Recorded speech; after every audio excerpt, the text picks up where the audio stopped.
Hi everybody, this is AJ speaking. Tesla's China sales just were released. Tesla sold in the week ending September 7, 14,300 vehicles. You see this over here in the chart.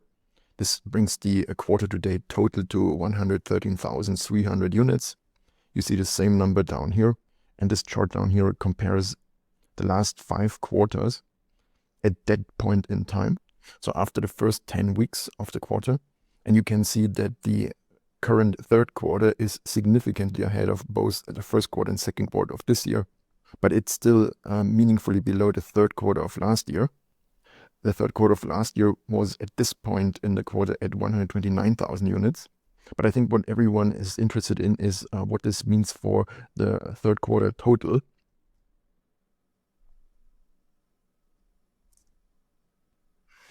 So let's do a bit of forecasting. So over here we compare the current quarter performance, so 113,000 units, with that of the third quarter of last year. That is, so at the moment we are at 88%. So then when we go through the next steps, this implies that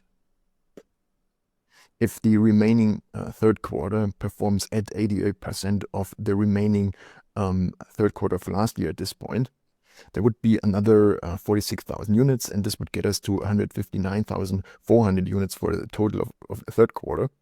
And the worldwide total third quarter estimate that I shared yesterday reflects that estimation. When you go back to the document, you will see that that shows 159.5 thousand units.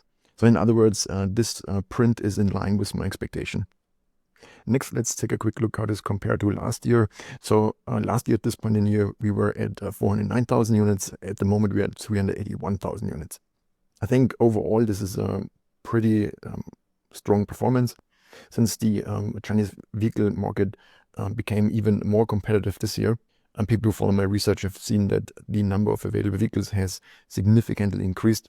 And even though most vehicles significantly underperform, each of them takes at least some sales away from the market.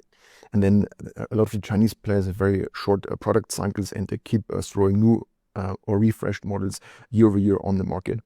Unlike Tesla, most of them remain cash burning because Tesla doesn't have the luxury to generate a negative cash flow. I mean, theoretically Tesla could, but of course that would provide very bad optics. So that was the public part of my video. The next part is reserved for subscribers. In the next part, we will be discussing the other key players in the market and what we can learn from their sales trend.